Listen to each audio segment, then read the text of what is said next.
Welcome to Serpent Song Sanctuary. I'm Xanna, and I'm so glad you're here. This is part 2 of our radish extravaganza, and today we are talking about the kimchi that I am also made with the radishes that I harvested. In part 1, we did a stir fry and a slaw, and this part 2 is all about kimchi. So I got not really a recipe, kind of the guidelines for this concoction out of this book. This is The Art of Fermentation by Xanna Alex Katz, and it is the fermentation Bible. It's amazing. And when I was looking up kimchi, I didn't really see a recipe per se. It had more kind of the overall history of kimchi and some of the different methods by which kimchi was made. So I had taken a class at one point at one of the local community colleges on fermenting and learned a little bit about kimchi, and then I read through this book and I got my own ideas. So you'll see that I did my own thing. And at the end of the video, we'll try it out and we'll see what it tastes like. But for now, let's go back to the kitchen. I've got some carrots. I've got the white radishes. I keep wanting to call these parsnips. I don't know why. White radishes. And I've got my trusty food processor. So I'm going to process up these guys. And then we'll get to making the first step of the kimchi.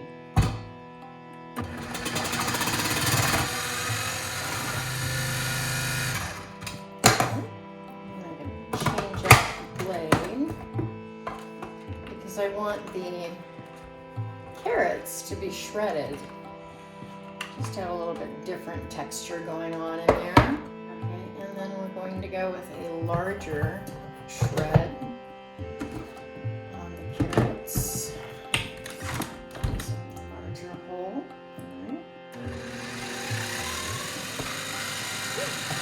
All done. Okay, well that was easy. All right. So what has to happen now is the veggies need to be salted, and they need to sit in salt for a few hours to soften a little bit, and then we will do the fermenting solution. So let's get these veggies into a bowl where they can salt. I've got some kosher salt here, and just pour some of that in here. There we go. Work it around pretty good. Not really worried about measurements at this point. Actually, overall with the kimchi, I'm not really too worried about measuring things out. It's more by taste for me. Let's see. Let's get this rubbed in pretty good, and then we'll let it sit for maybe 3 hours. Fermentation is all experimentation. So I'm just gonna kind of go with my gut here. Talk about stuff that's good for your gut. Anything fermented, so much probiotics. So I'm gonna go with my gut and just do what feels good with kind of the basic framework for kimchi. Now, kimchi, I have salted these vegetables for 4 hours. I lied, 3 hours. So I've salted these for 3 hours. Traditionally, I've heard it's common to go 5-7 days. radishes in the salting process. I don't have 5 or 7 days to do this whole project, so I went with the one day version. So we've got our white radishes and carrots here, and then I've also got some red pepper flakes. It's even written here. And I've got a little bit of cornstarch to make some slurry. And then I've also chopped up some garlic, peeled and chopped, rough chopped. Excuse me, I crushed up some garlic, peeled and rough chopped some ginger, and I've got some onions, some white onion as well. And this we're gonna make a puree with. So let me go ahead and pop all of this into the food processor. I've got the nice little KitchenAid here that has a big, huge cup for when you're doing a big volume of stuff. It also has a nice little insert, smaller cup or bowl for when you just need to do some, some little stuff. All right. Oh yeah.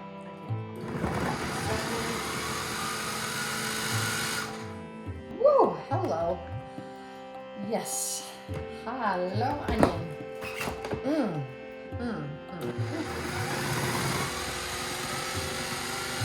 just lost everything. Hilarious. Okay, it's all over the lid, but I think that did it. Yes. All right. We are good to go with the puree. Now I'm using a non-GMO cornstarch. Just kind of, I get a little uncomfortable when people go all Dr. Moreau on my food. So don't need any of that. So I'm gonna just kind of eyeball out a couple of tablespoons of cornstarch. There we go. Should be about right. I've got maybe a 1/4 cup of water, something like that in here. Just some liquid. I'm gonna mix this up. I'm gonna pour it into my puree and give that a little mix. So I just want to stop here and say that I was wondering how that could work with cornstarch and not be cooked, not be heated up. And guess what? I reread the book, and it turns out you gotta heat up the cornstarch and water slurry until it gets a consistency that's a little bit thick. So don't forget to do that step. Actually, it didn't turn out too bad, but I think it would have been a little bit better without the texture of the cornstarch that kind of peeks through in the finished product. So the lovely thing about making your own kimchi as well is you get to dictate how much heat you want in that sucker. Now, I don't mind a little bit of spice, but my husband's not too fond. So I am just going to put, actually I will, this time I will use, so I'm just going to put just maybe, just a 1/4 teaspoon in there. Just to kind of get the zing of the peppers, but not be overwhelmed by the heat. Let's see. Let me see what it looks like. I might go a little bit more. You know what? I think I'm going to go just a little bit more. Don't tell my husband. All right. Yeah. That will do. Okay. Let's see what happens now.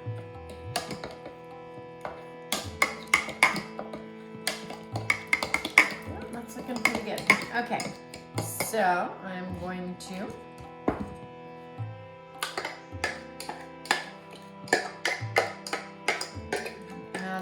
slurry and puree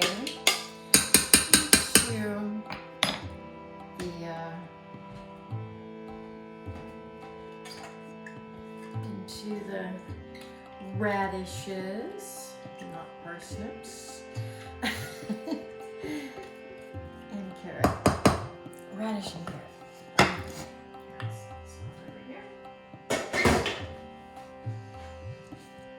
Alright, now it's time to get our hands dirty. We're going to just gonna massage this all together. I got my clean jar here. Clean and sterilized, just came out of the dishwasher a while ago. Alright, I don't know how much I need to tamp this down, but I'm going to use the tamper to push this in. Ideally, you want to really pack it in, but I'm not sure how much I have here and how far it's going to go. So we're just going to see. It's going to go.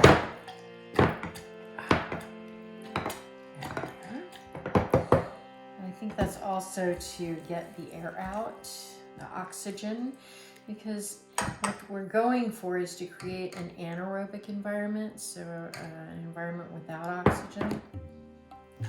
And that way all those good bacteria can do their work and there's nothing there to feed any mold. So that is what's up with that. All right.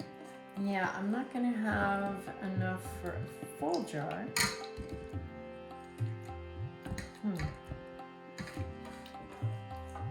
So I'm just going to pour in the rest of the liquid.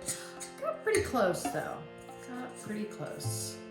I think it's close enough to make it work. All right. Have you gotten acquainted with these yet? This is called a mason top. And these are amazing little things. These make it so you don't have to burp your ferment, which is really just wonderful. Let me get a little rag to towel, dish towel to kind of clean this off a little bit, this rim.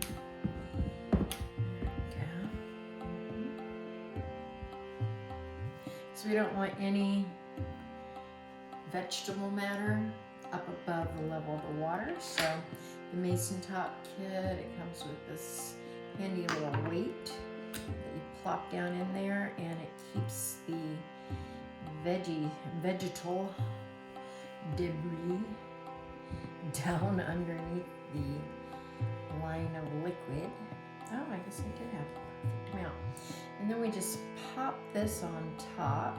I'm going to go ahead and screw the ring on, and then just kind of squeeze the nipple as I'm pressing down, and that'll create a seal. And what happens is, as this ferments, this nipple is going to allow the gases to escape. It's going to push any remaining oxygen out, and it'll just be that nice, yummy environment for all those microbes and bacteria to start doing their magic. So I'm going to let this sit at room temperature for about 4 days, 3 or 4 days. Then I'm going to go ahead and seal it up and put it in the fridge for another 10 days. So it's 14 days later. I left the kimchi in the mason jar and at room temperature with the little mason top lid on it for I think about 5 or 6 days. And then I put it in the fridge and let it ferment a little slower at a colder temperature until now. So we're here, and of course I did make that one mistake. Oops, with the cornstarch. Mistakes do happen though, and that's how we learn. I've said that before. So let's try it. Let's see what happened here. Try a little bit of the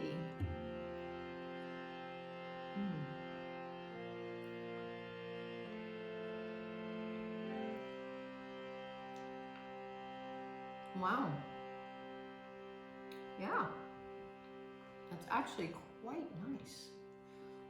I do get a little bit of that cornstarch texture, a little kind of a floury texture in there, not too bad. It would have been a lot better had I went ahead and heated that slurry, I'm sure. But I do like the idea of making that paste. That really kicked up the flavor several notches. At the community college, I learned just to cut up the ginger and the garlic and put it in there with the chopped vegetables. But that paste really is nice. As for the heat, I think it turned out a little hotter than my husband Kim would eat. I like it though. It's just hot enough to kind of clear the sinuses a bit. I could have maybe just stuck with the 1/4 teaspoon or eighth of a teaspoon, I think is what I did. So next batch, I think I'll do that. I also think that a little bit of fish sauce might have been nice in this. At the community college where I learned fermenting the kimchi, we didn't put any extra liquids in because the salting draws out so much liquid from the vegetable matter that you don't really need to add anything else liquid-wise. But I'm curious to try that cornstarch additive in the right way next time. As for now, I think overall it's quite edible. I think it actually tastes really good.